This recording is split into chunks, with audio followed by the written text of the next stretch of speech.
Well, welcome back, everybody, to this week's episode of Breakthrough, a Dale Carnegie podcast. We're excited. If it's your first time listening, welcome to the pod. Make sure that you are subscribed. It is the best way to get notifications every time we bring out a new episode. And we've got amazing guests. They are, they're parents, they're leaders in their communities, they're educators, and they're students just like you that are making impacts in the world. And just so excited. Today's guest, she's got over 20 years of experience in the Houston public education and nonprofit sectors. And she's been training Dale Carnegie both in person and virtually since the summer of 2020.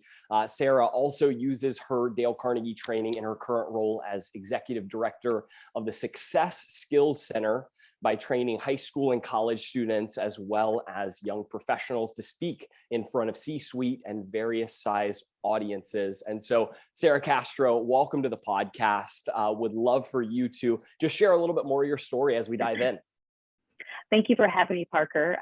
And thank you, Faith, as well. Very excited to be here today and get to share a little bit about what we do with Dale Carnegie, especially with youth programs, and just encouraging and empowering youth to be confident in themselves, speak out, and get those communication skills so they can be successful.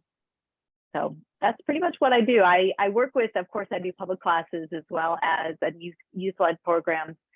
This evening, in fact, I have a training that we do. I have 10 sessions we do every school year that are pretty much dedicated strictly for college students and for junior, senior level high school students. And we work with just professional skills, things that they need for speaking, so they can be successful in whether they're going to an interview, whether they're doing internships, whether they're getting scholarships, all those kind of things that go into being a high schooler and a college student, especially. Sweet. Awesome. I love it. And I'm super excited to have you because you're pairing kind of both of that education sector and the nonprofit sector, which is so exciting, and having both of those worlds. I'm curious, I know how much you have going on. How do you balance those things, right? You've got different areas and you're putting a lot of focus into it, right? And so as you're thinking about all of that, how do you keep everything straight and organized? Well, my passion is in education. I have been as a educator by training. I was originally a teacher back in the day, and then I became a high school administrator and secondary school administrator, and actually an elementary school principal as well. Then I worked in energy education as well. And so now what I do is working with Dale Carnegie, I'm finding ways that we can fit in with education and with business, and try to reach students and teachers, because that passion is with me too.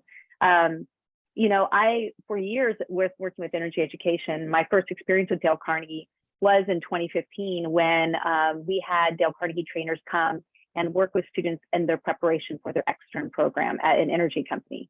And we did this for years. We trained over 500 students.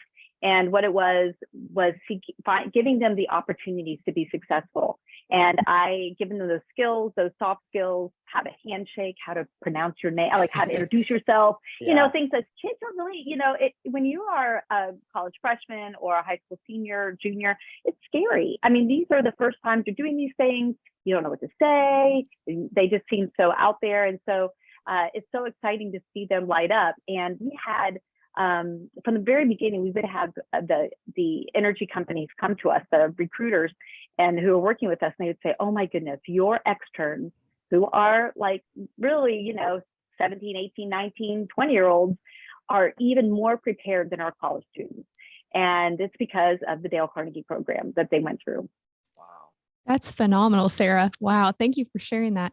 Why don't you go ahead and share more about your breakthrough within your career? So you've been 20 years of experience plus. Was there a pivotal moment in time in your career where you really saw a breakthrough?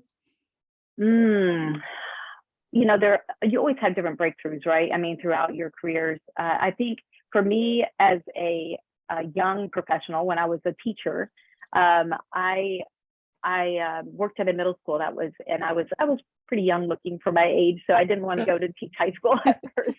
And I taught seventh grade reading. I loved it. I thought, I could do this forever kind of thing, because I was born to teach. And really, it was my second year, it was the end of my first year of teaching. And my principal came up to me and he goes, "You know what, Sarah, I see potential in you. You are going to be a school leader, and I want you to go through this cohort program that will give you the training so you can become an administrator." And he had such faith in me. When I was young, I was just out of college. I was just doing this job. I loved what I did. And he had this faith in me that I didn't see in myself. And so that was something that inspired me and made me desire to give that to other people as well. Oh, it's so powerful. Well, and that piece, that element of having someone believe in you, right? Someone who is going to pour into you, is such an impactful piece, especially, early in career, or kind of as you're moving through those early days. And now it's cool because you are getting to be that for so many other people, right? Tell us more about that impact of now being able to have kind of go out into communities and believe in these students, and what that impact looks like for them. Well, that is our ultimate desire, right? I mean, it's to leave that impact, that legacy for students and even for adults as well. And so, this summer I had a training that I did with a youth program at the Generation Next. And we had this one, the youngest person and the only female in our group, watching her from the first day, teaching her that confidence she needed. That was a thing that many of them come in really wanting confidence. And she was going to get started in new and she was really nervous about that. And so we worked on these skills together, and seeing her just go from that really timid personality to getting out there and starting to get up in front of people and do the reports and talk, use this language that she hadn't been being able to do before, and really finish her reports. And then seeing the other students, the other participants get excited, and they ended up voting her the highest award for achievement because they saw so much growth in her. And she, when her parents came to the celebration, she was so excited, and they were just thrilled to see their daughter excel in such a way. And this group with all guys, right? So, and being young. Yeah. So it's very encouraging. And for me, it's that satisfaction to know that not only were her parents excited to see her growth and her confidence, but she was able to take those skills and be able to go wherever she needs to be successful. Man, that is so awesome. What we found through the Generation Next is young adults wanting to up their confidence as well. That's the main thing. And so seeing it spread over the US as the highest interest in young adults wanting to go into the program, and you having that impact on not just her, but so many other students, raising their confidence levels, especially going into college, right? Needing to meet new people, go into interviews. What other breakthrough stories stand out to you other than that young girl that you were speaking of? So I have a personal one, actually. Okay. In I guess it was the spring of 2021, I had the opportunity to go to a school and work with about 20 of their students, and it was it was during COVID, so we're all on like masks, and some of it was in person, most of it was in person, but there were some virtual times too, and my son, David, he was 17. He happened to be in that class at that time. And my son was a very awkward child. He was very smart and socially awkward.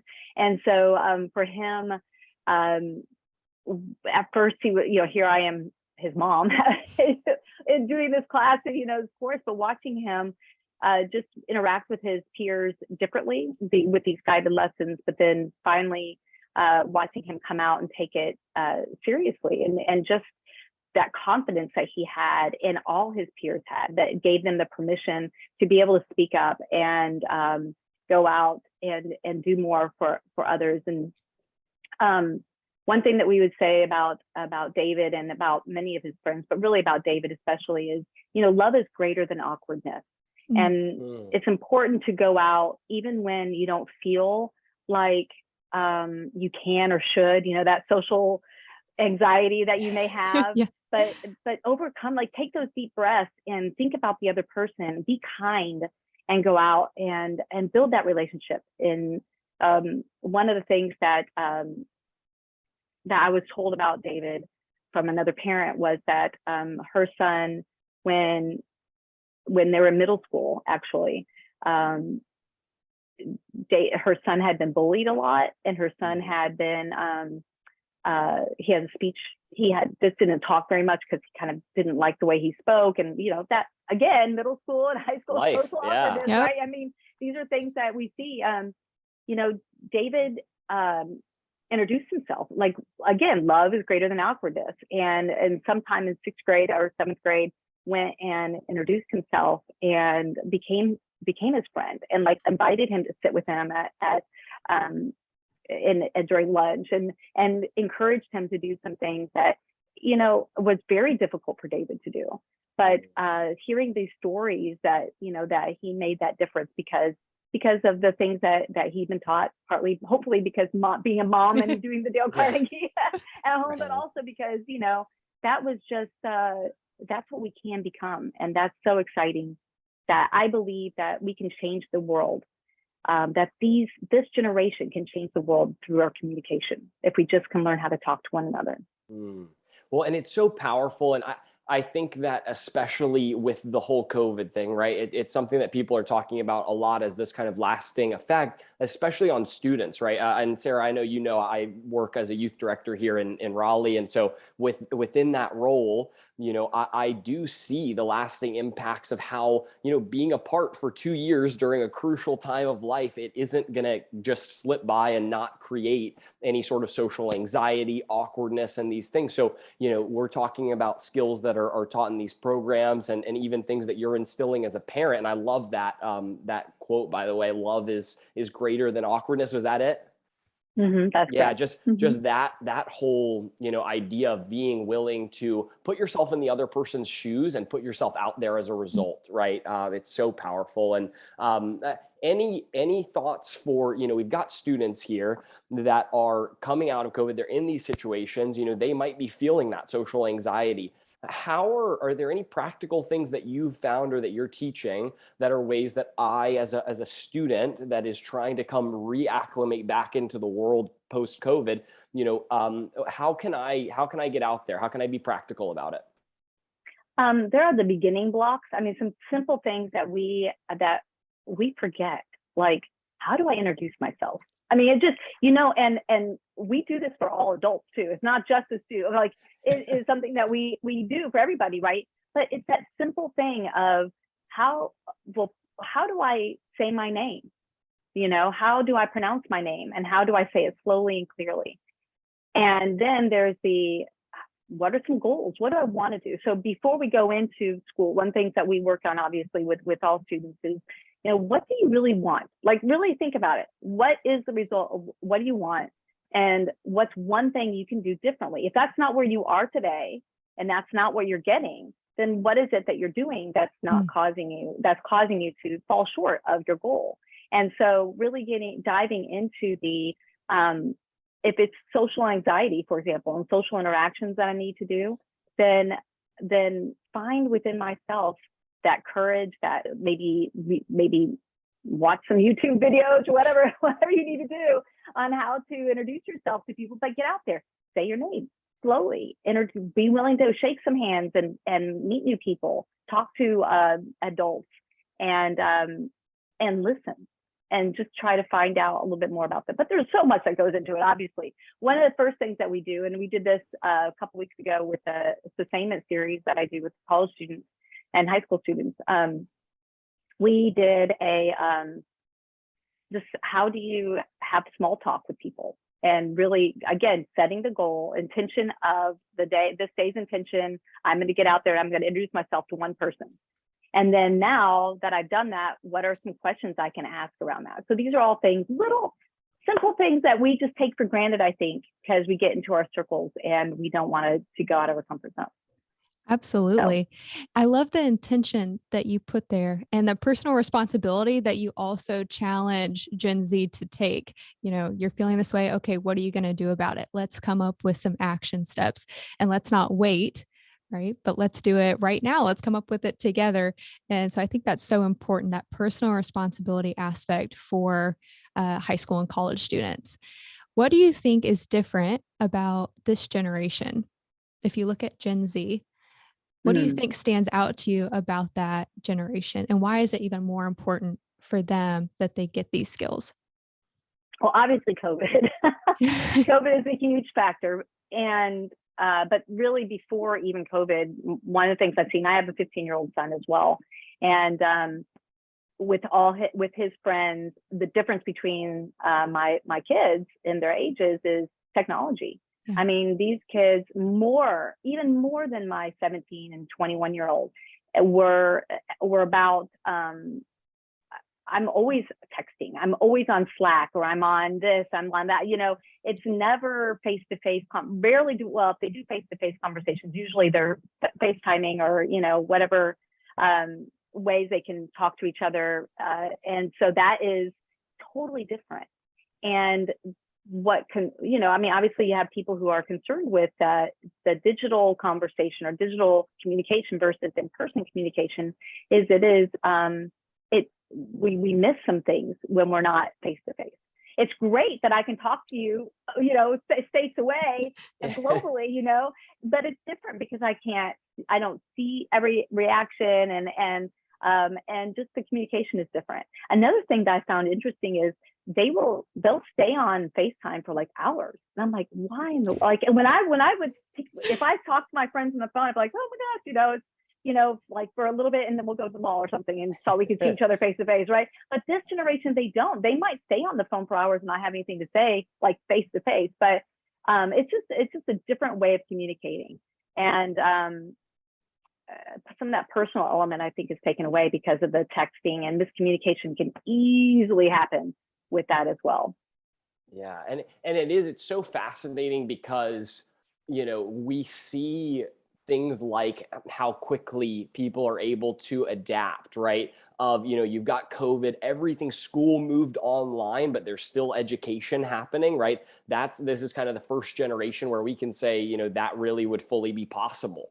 And so there's so much, that we're talking about in terms of adaptability, but then, is it adaptability at the expense of true, right, authentic connection, right? And so right, it's so interesting to see. And as we're moving into this whole world of more virtual and less this and more that, and what are ways, as you're kind of seeing more in that world, what are the biggest things that students might be missing out on if they are just, fully doing the virtual thing and not having any of that in sense of in-person community? Because I think that's one of the things that students don't often get to hear the other side of from a perspective that isn't just a parent, right? Because so often it is just, hey, get off your phone, get off your, right? So, we're here and they're listening to have that conversation. Tell us more about that.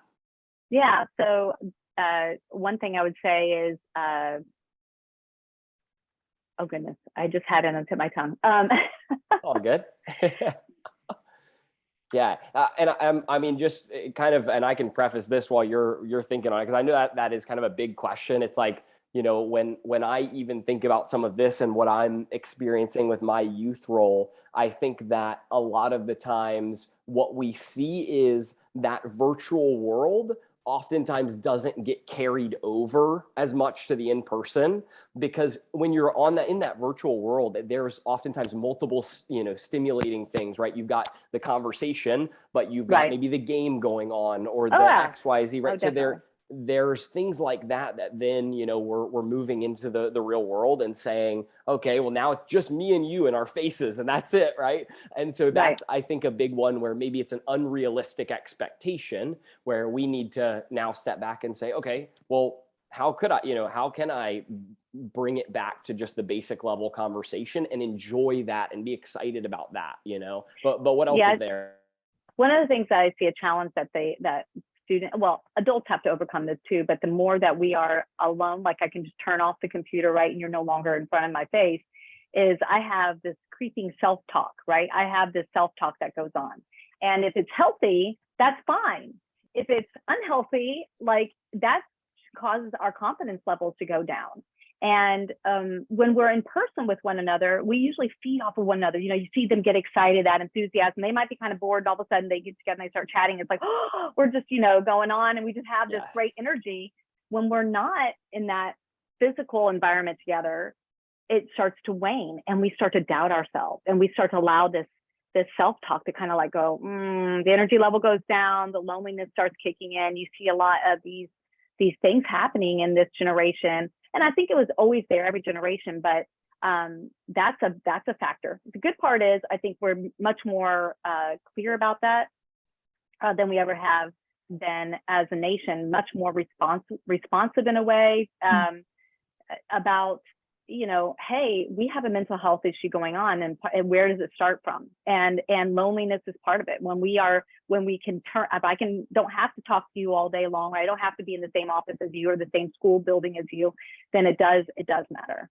And also, with social media, you also have those instances of just inappropriate people can hide behind their computers and write stuff that hurts other people's feelings. So we have to watch what we say, and what we say to ourselves, and what we say to others, and how that's projected and how that affects us as well. And I think more than anything, that has really come to light in the age after COVID, especially in a different way than before. Totally. I can attest to that too. And you're talking about the loneliness epidemic, right? That isn't just something for Gen Zs, what Gen Zs are going through, but every generation, it seems like.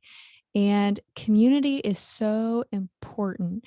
Being with people, helping each other, building each other up, that's something that only happens in community. And the best way to get over challenges is with people. And so if you think about the challenges that you've had in your career experience, or even in your personal life, how have you overcome that? Has it been in relation with other people? And would you advise that? Or what other things come to mind?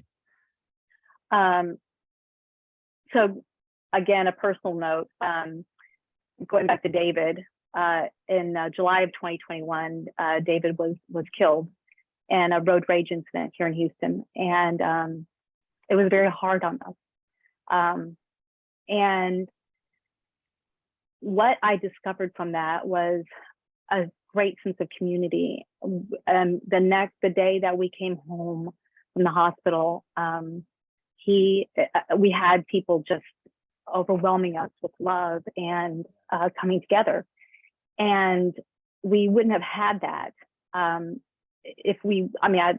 lived in this area for 20 years now, right? Raising the kids and being part of the schools, and giving as much as I can to this community and believing that belonging, but allowing them to help me go through that challenge, and then seeing purpose. And the way I look at it is, my son did so many good things while he's alive, and I want him to continue his legacy of kindness, to continue in what we do and what I do. And I have that passion for people to just learn how to be kind, how to communicate, and how to become a part of a community that can build up and love and learn from one another as well. Yeah.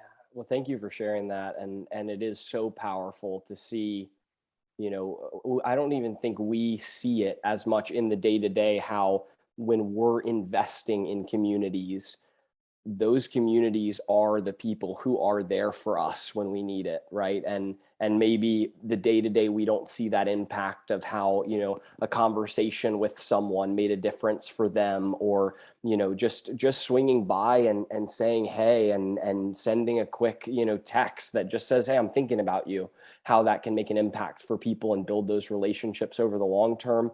And I know that whole, I was, a part of Dale Carnegie as an organization at that time. And I know that has kind of had a significant impact on kind of where you've focused some of your time as well in terms of the projects and aftermath of all of that. Curious if you're willing to share just how did that change a little bit of where you invested your time and what projects have kind of launched out of that whole situation that you've now been able to impact, additional communities through? Thank you, Parker. Yes, well, one thing that came out of from David's death was hashtag RAK David. And so we've asked the community and people to post on Facebook, Instagram, what good things that they're doing for other people. And this fall, we are starting a nonprofit in David's honor to do. Wow. We have a website up. His birthday happens to be on Valentine's Day, and which happens to also be like Donors Day. He was a donor, an organ donor, and so on his birthday last year, we were able to go up to the school and paint rocks and kindness rocks, and so we'll continue to do that tradition. But just going through. That would be one thing that I'm doing is really encouraging people to go out and do random acts of kindness for other people. It's that's really the only way we can get through. Is to just the little things. It's things that we might not think. Just like you talked about, Faith. It's just saying things to people and encouraging them. Simple. Hi, how are you doing? Just checking on you. Just text somebody to say, I'm thinking about you today. I do that all the time. And that is probably the biggest thing that has come out of the tragedy. Yeah. And what a way to, honor him and even just you sharing that story about him earlier on in the episode, I felt connected to the way that he was there for someone, even in middle school, right? As a, 10, 11, 12-year-old, it's so powerful to be able to then, carry that on. And so, I'm curious, as we're looking forward at where you're headed in career and all the things that you have coming up, what do you see as kind of your next steps and where are you headed with everything that you have going on? Oh, so that's something I'm very, very excited about, Parker. Thank nice. you. I am. So we have a not-for-profit we're working on with Dale Carnegie, and it's called Success Skills Center. And there are two things, several different things we want to do with it. One of the things is getting into schools. I believe, and this is my passion, my dream, is to see Dale Carnegie and all the students graduate with Dale Carnegie skills. So that's a big, hairy goal, hairy, audacious goal, right, BHAG. That's one thing. One thing to do also, I believe the teachers, if we could just help our educators by getting them this experience, this transformational experience of really learning what it's like to have that confidence in ourselves, how to communicate the way we want to, that leadership, the people skills, and then also reducing our stress, controlling our attitude. Those are things that are priceless. Those skills we just want to hold on to and keep on, just free us to be the people we choose to be. And that is what I look for with this organization. Another part of it is to work with companies and be that in between. So like you have companies, you have schools. Oftentimes businesses don't talk to schools because it's very difficult to speak educationese. And so, having the opportunity to be that middle ground where we'll work with businesses to help fund and help support education by getting them this training, and maybe even doing some more extern programs where these kids get experience with these different industries, because that's really what this is about, right? That's building that community. Oh, what do you do? I work here. Well, I might want to do that. What does that look like? These are things that just go full circle. And then because I've done it for so many years, now seeing these relationships come to fruition where I've seen such success from my graduates who come back and tell me all the time, man, Miss Castro, thank you so much for the Dale Carnegie training. It's helped me become an ambassador at my college. Or now I knocked my interviews out of the park, because I knew what to say. It just gets me so excited, because the more we do this, and the passion I have around this is because we need to learn how to talk to one another and how to love one another. That is what we are all called to do, is be love ourselves and love one another. And this is what I get to do. Sarah, this is incredible hearing your passion for this. I am so excited to watch you as you go on in the future, doing all of these amazing, amazing things, and partnering with you in the same way to make this happen. So, if you had to give one piece of advice to our Gen Z student listeners, our teachers, and then a piece of advice for our parents listening, what would that be? Well, I hope I can give each of them a different piece of advice, Yep. Yep. because they don't all have the same quite thing. But the Gen Z, the Gen Z, I would say, keep moving forward, be curious, and be kind. Those are two things that I would want to see from the Gen Z. For teachers, grow where you're planted. It's hard to be a teacher in the U.S., especially in Texas. But there are a lot of things you can complain about, but it doesn't help. It doesn't help. And so encourage one another, find something. One of the things that helped me as a teacher, and I still have it to this day, and as a principal and as an administrator, I have a folder of all the things that when kids would write me notes, or parents would write me notes, or people would say something about me. So I've challenged teachers, grow where you're planted to me means to, at the end of each day, write down something positive that happened, and maybe put it in your folder, or write it on a note card and put it somewhere so you can remember. Maybe it was a conversation with somebody where a kid walked away happy, or maybe it was another fellow teacher. But those are things that we can do with you. Grow where you're planted, stay where you are, and work through the difficulties, even when times aren't perfect. For parents, I would say, build them up. Build up your kids, build up your teachers, build up everybody around you, but especially with your own kids, because I had heard this advice years ago about being a parent, and that's to take 15 minutes each day with no agenda at all. Take 15 minutes each day with your kid. Just listen to them, talk to them. And for me, one of the things that changed my relationship, even with David, was when I learned to find one thing each. I watched him throughout the day, or maybe in that 15 minutes, but I would take an opportunity each day to tell him one thing that he was good about, something that was good about him, one thing, and then I would use evidence. And sometimes, he's a teenager, right? So, it doesn't always work. They might not act like, they're like, no big deal, but it really matters. Like, they'll remember these things that it might not affect you today, but it will affect you later. And I know I'm at peace with my son, because I know that I was always there, and he would say that I was a good listener, and he knew I loved him very much. Yeah. Oh, Sarah, what a way to end it. Well, first of all, thank you so much for just being willing to share, stories from your life and experiences. And, if people like this conversation today, whether, they might be local to your area and they're in Texas, or, what's the best way to kind of get connected with you, or connected to, the organizations and things that you're a part of?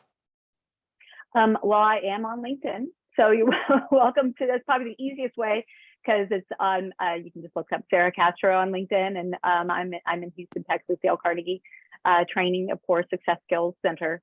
Of course, that's probably the easiest way for people to get a hold of me, unless they have my email or phone number. But I always give that out too. So yeah. Okay, definitely. Awesome. Well, yeah, we'll put that link in the chat, or in the description, and then we'll also have the link to just the Dale Carnegie, that local center, so that you guys can go and check out the work that they're doing and see a little bit more of them. As always, I mentioned at the beginning of the episode, but if you're new, make sure you're subscribed. Again, it'll be easy notifications every time we've got new episodes coming out. And also, if you want to follow us on Instagram, our personal one is at Dale Carnegie East NC. That's where we're going to be having some clips and content and posting everything. So you'll also be able to see some additional content there from our local center. So first of all, thank you for joining, everybody. Just such an exciting and insightful interview. So Sarah, thanks again for being on. Thank you so much, Parker. Thank you, Awesome. Faith. Thanks, Sarah. Absolutely. And we will see you guys next week for another episode of Breakthrough. Thanks.